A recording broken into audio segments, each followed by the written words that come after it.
ಒಂದೇ ದಿನ 2 ದೊಡ್ಡ ಸಿನಿಮಾಗಳು ರಿಲೀಸ್ ಆದಾಗ ಅಲ್ಲಿ ಲಕ್ಷಾಂತರ ಜನ ಅಭಿಮಾನಿಗಳು ಸೇರ್ತಾರೆ. ಆದ್ರೆ ಈ ಬಾರಿ ಪ್ರಶ್ನೆ ಏನಂದ್ರೆ ಯಾರ ಸಿನಿಮಾ ಗೆಲ್ಲುತ್ತೆ ಅನ್ನೋದಲ್ಲ, ಯಾರ ಸಿನಿಮಾ ಯಾರ ಮುಂದೆ ನಿಲ್ಲುತ್ತೆ ಅನ್ನೋದು.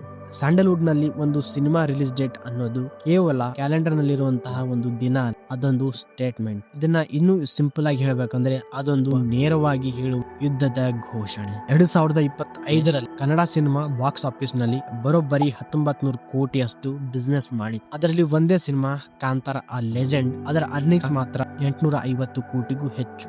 ಇದು ಕೇವಲ ದೊಡ್ಡ ನಂಬರ್ಸ್ ಅಲ್ಲ, ಇದು ಸ್ಯಾಂಡಲ್ವುಡ್ ಎಷ್ಟು ದೊಡ್ಡದಾಗಿ ಬೆಳೆದಿದೆ ಅನ್ನೋದರ ಒಂದು ಸಣ್ಣ ಗ್ಲಿಮ್ಸ್. ಆದರೆ ಪ್ರತಿಯೊಂದು ಬ್ಲಾಕ್ ಬಸ್ಟರ್ ಹಿಂದೆ ನಮಗೆ ಕಾಣಿಸದ ಒಂದು ಕತೆ ಇರುತ್ತೆ, ಒಂದು ಡೇಟ್ ಗಾಗಿ ನಡೆಯುವಂತಹ ಮಾತುಕತೆ. ಯಾರು ಮೊದಲು ಡೇಟ್ ಅನೌನ್ಸ್ ಮಾಡಿದ್ರು, ಯಾರು ಮೊದಲು ಆ ಡೇಟ್ ಇಂದ ಹಿಂದೆ ಸರಿದ್ರು, ಯಾರು ಕೊನೆವರೆಗೂ ಡಿಸಿಷನ್ ಚೇಂಜ್ ಮಾಡ್ಲೇ ಇಲ್ಲ. ಯಾಕೆ ಅಂದ್ರೆ ಸಿನಿಮಾ ಇಂಡಸ್ಟ್ರಿಯಲ್ಲಿ ಒಂದು ರಿಲೀಸ್ ಡೇಟ್ ಕೆಲವೊಮ್ಮೆ ಒಬ್ಬರ ಗೆಲುವನ್ನ ಮಾತ್ರ ನಿರ್ಧಾರ ಮಾಡ, ಅದು ಇನ್ನೊಬ್ಬರ ಸೋಲಿಗೂ ಕಾರಣವಾಗುತ್ತೆ.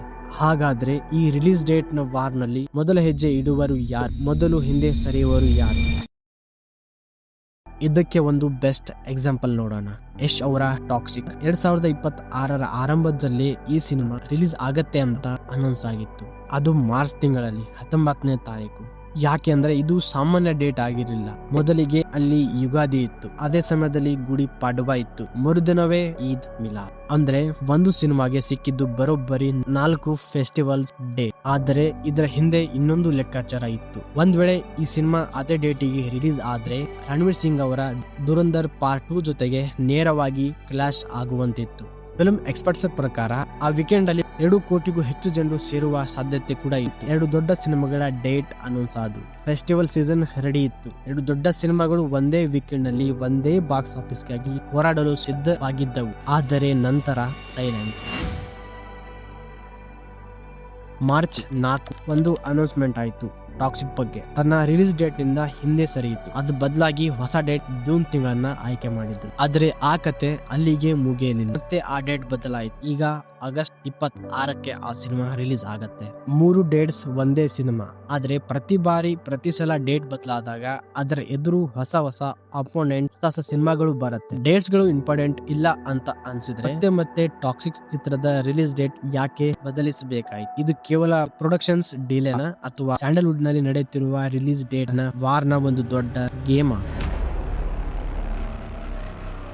ಆದರೆ ಟಾಕ್ಸಿಕ್ ಮಾತ್ರ ಈ ಕಥೆಯಲ್ಲಿ ಸಿಕ್ಕಾಕೊಂಡಿರಲಿಲ್ಲ. ಅದರ ಹಿಂದೆ ಇದ್ದ ಪ್ರೊಡಕ್ಷನ್ ಹೌಸ್ ಕೂಡ ಸಿಕ್ಕಾಕಿಕೊಂಡಿತ್ತು. KVN production house. ಅವರು ಒಂದೇ ಸಮಯದಲ್ಲಿ 2 ಸಿನಿಮಾಗಳ ರಿಲೀಸ್ ಗಾಗಿ ಯುದ್ಧ ಮಾಡ್ತಾ ಇದ್ರು. ಒಂದ್ ಕಡೆ ಯಶ್ ಅವರ ಟಾಕ್ಸಿಕ್, ಇನ್ನೊಂದ್ ಕಡೆ ಥಳಪತಿ ಅವರ ಜಯ ನಾಗನ್. ಆದರೆ ಜಯ ನಾಗನ್ ಸರ್ಟಿಫಿಕೇಶನ್ ಪ್ರೊಸೆಸ್ ನಲ್ಲಿ ಸಿಕ್ಕಾಕೊಂಡಿತ್ತು. ಇಷ್ಟಕ್ಕೆ ಮುಗಿಯಲಿಲ್ಲ.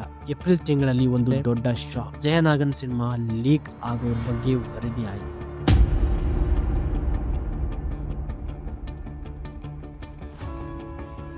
ಒಂದು ಪ್ರೊಡಕ್ಷನ್ ಹೌಸ್ಗೆ ಇದಕ್ಕಿಂತ ದೊಡ್ಡ ಶಾಕ್ ಯಾವುದೂ ಇಲ್ಲ. ಒಂದು ಪ್ರೊಡಕ್ಷನ್ ಹೌಸ್ಗೆ ಇದಕ್ಕಿಂತ ದೊಡ್ಡ ಲಾಸ್ ಯಾವುದೂ ಇಲ್ಲ. ಒಂದು ಕಡೆ ರಿಲೀಸ್ ಡೇಟ್ ಅನ್ಸರ್ಟನಿಟಿ, ಇನ್ನೊಂದು ಕಡೆ ಒಂದು ದೊಡ್ಡ ಸಿನಿಮಾ ಲೀಕ್. ಈ ಪರಿಸ್ಥಿತಿಯಲ್ಲಿ KVN ಪ್ರೊಡಕ್ಷನ್ ಒಂದು ಮಾಸ್ಟರ್ ಪ್ಲಾನ್ ಕಡೆ ಹೆಜ್ಜೆ ಇಟ್ಟಿತ್ತು. ಒಂದ್ ವೇಳೆ ಜಯ ನಾಗನ್ ತನ್ನ ಪ್ರೊಡಕ್ಷನ್ ಕಾಸ್ಟ್ ಅನ್ನ ರಿಕವರ್ ಮಾಡಲು ವಿಫಲವಾದ್ರೆ ಅಲ್ಲಿ ಆಗುವಂತಹ ಫೈನಾನ್ಸಿಯಲ್ ರಿಸ್ಕ್ ಅನ್ನ ಪ್ರೊಜೆಕ್ಟ್ ಮಾಡಿ ಟಾಕ್ಸಿಕ್ ಫ್ಯೂಚರ್ ಅರ್ನಿಂಗ್ಸ್ ಅನ್ನ ಸೇಫ್ ನೆಟ್ ಆಗಿ ಪ್ಲೇಸ್ ಮಾಡಲಾಗಿದೆ ಅನ್ನೋ ವರದಿ. ಅಂದ್ರೆ ಸಿಂಪಲ್ ಆಗಿ ಹೇಳ್ಬೇಕಂದ್ರೆ ಒಬ್ಬ ಸ್ಟಾರ್ ನ ಸಿನಿಮಾ ಮತ್ತೊಬ್ಬ ಸ್ಟಾರ್ ನ ಸಿನಿಮಾ, 2 ಸಿನಿಮಾಗಳು ಹಿಂದಿನಿಂದ ಫೈನಾನ್ಸಿಯಲ್ ಸಪೋರ್ಟ್ ಆಗಿ ನಿಂತಿತ್ತು. ಹೊರಗಿನಿಂದ ನೋಡಿದ್ರೆ 2 ದೊಡ್ಡ ಸಿನಿಮಾಗಳ ಬೇರೆ ಬೇರೆ ಕತೆ, ಆದರೆ ಒಳಗಿನಿಂದ ನೋಡಿದ್ರೆ 2 ಒಂದೇ ಸಿನಿಮಾಗಳು. ಇಟ್ ಮೀನ್ಸ್ 2 ಒಂದೇ ಪ್ರೊಡಕ್ಷನ್ ಹೌಸಿನ ಸಿನಿಮಾಗಳು. ಆದರೆ ಸ್ಯಾಂಡಲ್ವುಡ್ ನಲ್ಲಿ ರಿಲೀಸ್ ಡೇಟ್ ವಾರ್ ಅನ್ನೋದು ಕೇವಲ ಪ್ರೊಡ್ಯೂಸರ್ಸ್ ಮತ್ತೆ ಬಾಕ್ಸ್ ಆಫೀಸ್ ನ ಮಧ್ಯೆ ಇಲ್ಲ, ಇದು ಫ್ಯಾನ್ಸ್ ಗಳ ಮಧ್ಯೆಯೂ ನಡೆಯುತ್ತೆ. ಇದನ್ನ ಅರ್ಥ ಮಾಡಿಕೊಳ್ಳಲು ನಾವು ಸ್ವಲ್ಪ ವರ್ಷಗಳ ಹಿಂದೆ ಹೋಗ್ಬೇಕಾಗತ್ತೆ. 2019 ಕಿಚ್ಚ ಸುದೀಪ್ ಅವರ ಪೈಲ್ವಾನ್ ಥಿಯೇಟರ್ಗೆ ಬರುತ್ತೆ. ಆದ್ರೆ ಸಿನಿಮಾ ರಿಲೀಸ್ ಆದ ಕೇವಲ 1 ದಿನದೊಳಗೆ ಅದಕ್ಕೆ ಒಂದು ದೊಡ್ಡ ಹೊಡೆತ ಬೀಳುತ್ತೆ. ಪೈರಸಿ. ಆಲ್ರೆಡಿ ಆ ಫಿಲ್ಮ್ ಆನ್ಲೈನ್ ಅಲ್ಲಿ ಶೇರ್ ಆಗಿರುತ್ತೆ. ಅದು 1-2 ಕ್ಲಿಪ್ ಅಲ್ಲ, ಇಡೀ ಫಿಲ್ಮ್ ಫ್ರೇಮ್ ಬೈ ಫ್ರೇಮ್. ಅಲ್ಲಿ ಫ್ಯಾನ್ ಕ್ಲಾಸಸ್ ಆಯ್ತು, ಒಬ್ಬರ ಆಪಾದನೆ ಮತ್ತೊಬ್ಬರ ಆಪಾದನೆ ಮೇಲೆ ಹೋಯ್ತು, ಕೊನೆಗೆ ಇಬ್ಬರನ್ನ ಅರೆಸ್ಟ್ ಮಾಡಲಾಯಿತು. ಆ ಘಟನೆ ಮುಗಿದಿರ್ಬೋದು, ಆದರೆ ಅದರ ಗಾಯ ಇನ್ನೂ ಮುಗಿದಿರಲಿಲ್ಲ. 6 ವರ್ಷಗಳ ನಂತರ ಡಿಸೆಂಬರ್ 2025ರಲ್ಲಿ ಸುದೀಪ್ ಅವರು ತಮ್ಮ ಮಾರ್ಕ್ ಸಿನಿಮಾದ ರಿಲೀಸ್ಗೂ ಮುನ್ನ ಒಂದು ಪ್ರೆಸ್ ಮೀಟ್ ಅನ್ನ ಮಾಡಿದ್ರು. ಸುದೀಪ್ ಅವರು ಪಬ್ಲಿಕ್ ಆಗಿ ವಾರ್ನಿಂಗ್ ಅನ್ನ ಕೊಡ್ತಾರೆ. ಆದರೆ ಈ ಮಾತುಗಳು ಮತ್ತೊಂದು ಕಡೆ ಬೇರೆ ರೀತಿಯಲ್ಲಿ ಕೇಳಿಸಿಕೊಂಡವು. ದರ್ಶನ್ ಅವರ ಪತ್ನಿ ವಿಜಯಲಕ್ಷ್ಮಿ ಅವರು ಇದಕ್ಕೆ ಪಬ್ಲಿಕ್ ಆಗಿ ಪ್ರತಿಕ್ರಿಯೆಯನ್ನು ನೀಡ್ತಾರೆ. ಮಾತಾಡುವಂತಹ ಟ್ಯೂನ್ ಮೆಸೇಜ್ ಆಗಿದೆ, ಆದರೆ ಮೆಸೇಜ್ ತುಂಬಾ ಪಾಯಿಂಟೆಡ್ ಆಗಿದೆ. ಇಲ್ಲಿ ಒಂದು ವಿಚಿತ್ರ ಸಂಗತಿ ಏನಂದ್ರೆ ಸುದೀಪ್ ಅವರು ದರ್ಶನ್ ಅವರ ಹೆಸರನ್ನ ಹೇಳಿಲ್ಲ, ಹಾಗೆ ದರ್ಶನ್ ಅವ್ರ ಕಡೆಯಿಂದ ಯಾರ ಹೆಸರು ಕೂಡ ಹೊರಗೆ ಬರಲಿಲ್ಲ. ಆದ್ರೆ ಅವರ ಫ್ಯಾನ್ಸ್ಗೆ ಯಾರ ಹೆಸರು ಬೇಕಾಗಿತ್ತು, ಒಂದು ಸ್ಟೇಟ್ಮೆಂಟ್ ಸಾಕಾಗಿತ್ತು, ಒಂದು ರಿಪ್ಲೈ ಸಾಕಾಗಿತ್ತು. ಮತ್ತೆ ಸೋಷಿಯಲ್ ಮೀಡಿಯಾದಲ್ಲಿ ಒಂದು ಸಣ್ಣ ಸ್ಪಾರ್ಕ್ ಕೂಡ ದೊಡ್ಡ ಫ್ಯಾನ್ ವಾರ್ ಆಗಲು ಸಾಕಾಗಿತ್ತು. ಹಾಗಿದ್ದಾಗ ಈ ಘಟನೆಗಳನ್ನ ಗಮನಿಸಿದಾಗ ಒಂದು ಪ್ರಶ್ನೆ ಹುಟ್ಕೊಳ್ಳುತ್ತೆ, ಸ್ಯಾಂಡಲ್ವುಡ್ ನಲ್ಲಿ ನಿಜವಾಗಿಯೂ ಫ್ಯಾನ್ಸ್ ವಾರ್ ಅನ್ನೋದು ಇದೇನಾ? ಸೊ ಇದ್ರ ಬಗ್ಗೆ ಎಲ್ಲರೂ ಒಂದೇ ರೀತಿಯಾಗಿ ಯೋಚನೆ ಮಾಡಲ್ಲ. ಕನ್ನಡ ಸಿನಿಮಾದ ವೆಟರ್ನರ್ ಆಕ್ಟರ್ ದೊಡ್ಡಣ್ಣ ಅವರು ಒಂದು ಮಾತನ್ನ ಹೇಳ್ತಾರೆ. ದೊಡ್ಡಣ್ಣ ಅವರು ಡಾಕ್ಟರ್ ರಾಜ್ಕುಮಾರ್ ಮತ್ತೆ ವಿಷ್ಣುವರ್ಧನ್ ಅವಂತಹ ದಿಗ್ಗಜರ ಜೊತೆಗೆ ಕೆಲಸ ಮಾಡಿದವರು. ಅವರು ಒಮ್ಮೆ ಈ ಸ್ಟಾರ್ ವಾರ್ ಬಗ್ಗೆ ಮಾತಾಡ್ತಾರೆ. ಅಂದ್ರೆ ಕರ್ನಾಟಕದಲ್ಲಿ ಸ್ಟಾರ್ ವಾರ್ ಅನ್ನೋದೇ ಇಲ್ಲ, ಅಲ್ಲಿ ಇರೋದು ಕೇವಲ ಫ್ರೆಂಡ್ಶಿಪ್ ಅಷ್ಟೇ. ಬಹುಶಃ ಅವರು ಸ್ಟಾರ್ ಬಗ್ಗೆ ಹೇಳಿದ್ದು ನಿಜವಾಗಿರಬಹುದು. ಇದನ್ನ ಸ್ವಲ್ಪ ಗಮನಿಸಿದಾಗ ನಿಜವಾಗಿಯೂ ಸ್ಟಾರ್ ಗಳ ಮಧ್ಯೆ ಯಾವುದೇ ಜಗಳ ಇಲ್ಲ. ಆದರೆ ಯಾವಾಗ ಸಿನಿಮಾಗಳು ರಿಲೀಸ್ ಆಗತ್ತೆ, ಟಿಕೆಟ್ಸ್ ಗಳು ಸೇಲ್ ಆಗತ್ತೆ, ಯಾವಾಗ ಕೌಂಟರ್ ಗಳು ತುಂಬಾ ರಶ್ ಆಗಿರುತ್ತೆ, ಆಗ ಅಲ್ಲಿ ಮುಂದೆ ನಿಂತಿರುವಂತ ಫ್ಯಾನ್ಸ್ಗೆ ಈ ಮೆಸೇಜ್ ಯಾವಾಗಲೂ ತಲುಪಿರ್ಲಿಲ್ಲ. 2021 ದರ್ಶನ್ ಅವರ ರಾಬರ್ಟ್ ಸಿನಿಮಾ ರಿಲೀಸ್ ಆಯಿತು. ಅದಕ್ಕೂ ಕೆಲವು ವಾರಗಳ ಹಿಂದೆ ಯಶ್ ಅವರ KGF ಆಡಿಯನ್ಸ್ ಮುಂದೆ ಬಂದಿತ್ತು. ಆದರೆ ಆ ಸಿನಿಮಾಗಳಲ್ಲಿ ಕೋಟಿಯನ್ನ ಕೌಂಟ್ ಮಾಡ್ತಾ ಇದ್ರು. ಕೌಂಟ್ ಮಾಡ್ತಿದ್ದವರು ಬೇರೆ ಯಾರೋ ಸ್ಟಾರ್ಸ್ ಅಲ್ಲ, ಪ್ರೊಡ್ಯೂಸರ್ಸ್ ಕೂಡ ಅಲ್ಲ, ಫ್ಯಾನ್ಸ್ ಲೆಕ್ಕ ಹಾಕೋದು ಯಾರ ಸಿನಿಮಾ ಓಪನಿಂಗ್ ದೊಡ್ಡದಾಯಿತು, ಯಾರ ಸಿನಿಮಾ ಯಾರ ರೆಕಾರ್ಡ್ ಮುರಿಯಿತು, ಯಾರ ಫ್ಯಾನ್ ಬೇಸ್ ಸ್ಟ್ರಾಂಗ್ ಆಗಿದೆ. ಈ ಪ್ರಶ್ನೆಗಳು ಸಿನಿಮಾ ಬಗ್ಗೆ ಶುರುವಾಗಿದ್ದರೂ ಇದು ನಿಧಾನವಾಗಿ ಅದು ಈಗೋ ಆಗಿ ಬದಲಾಗತ್ತೆ. ಯಾಕಂದ್ರೆ ಒಬ್ಬ ಆಕ್ಟರ್ಗೆ ಸಿನಿಮಾ ಒಂದು ಕರಿಯರ್ ಆಗಿರಬಹುದು, ಆದರೆ ಒಬ್ಬ ಫ್ಯಾನ್ಗೆ ಅದು ಕೆಲವೊಮ್ಮೆ ಅವನ ಐಡೆಂಟಿಟಿಯ ಒಂದು ಭಾಗ ಆಗಿರುತ್ತೆ. ಮತ್ತು ಅಲ್ಲಿಂದಲೇ ಒಂದು ಸಿಂಪಲ್ ರಿಲೀಸ್ ಒಂದು ಪರ್ಸನಲ್ ಬ್ಯಾಟಲ್ ಆಗಿ ಬದಲಾಗತ್ತೆ. ಆದರೆ ಪ್ರತಿ ಕ್ಲಾಶ್ ಕೂಡ ಒಂದು ಯುದ್ಧ ಆಗ್ಬೇಕಂತೇನಿಲ್ಲ. 2022ರಲ್ಲಿ ಯಶ್ ಅವರ KGF ಚಾಪ್ಟರ್ 2 ಮತ್ತೆ ವಿಜಯ್ ಅವರ ಬೀಸ್ಟ್ ಕೇವಲ 1 ದಿನಗಳ ಮೊದಲ ರಿಲೀಸ್ ಆಗಲು ಸಿದ್ಧವಾಗಿತ್ತು. ಇಂಟರ್ನೆಟ್ ನಲ್ಲಿ ಬ್ಯಾಟಲ್ ಗಳ ಲೈನ್ಸ್ ಆಗಲೇ ಡ್ರಾ ಆಗಿದ್ದವು. ಫ್ಯಾನ್ಸ್ ರೆಡಿ ಇದ್ರು, ಸೋಷಿಯಲ್ ಮೀಡಿಯಾನು ರೆಡಿ ಇತ್ತು. ಎರಡು ದೊಡ್ಡ ಸ್ಟಾರ್ಸ್ ಗಳು ಒಂದೇ ಬಾಕ್ಸ್ ಆಫೀಸ್ಗೆ ಬರ್ತಾರೆ ಅಂತ ಎಲ್ಲರೂ ಕಾಯ್ತಾ ಇದ್ರು, ಯಾರು ಗೆಲ್ತಾರೆ. ಸೊ ಈ ವಿಚಾರದಲ್ಲಿ ಯಶ್ ಅವರ ಅಭಿಮಾನಿಗಳ ರೆಸ್ಪಾನ್ಸ್ ಮಾತ್ರ ಬೇರೆ ಆಗಿತ್ತು. ಅವ್ರು ಹೇಳಿದ್ದು ಇದು ಪಾಲಿಟಿಕ್ಸ್ ಅಲ್ಲ, ಒಬ್ಬರೊಬ್ಬರಿಗೆ ಕ್ಲಾಶ್ ಆಗೋಕೆ ನಾವು ಸಿನಿಮಾಗಳನ್ನ ಸಪೋರ್ಟ್ ಮಾಡ್ತೀವಿ, ನೋಡ್ತೀವಿ ಅಂತ. ಒಂದು ಸೆಂಟೆನ್ಸ್ ಮೀನಿಂಗ್ ಮಾತ್ರ ದೊಡ್ಡದು.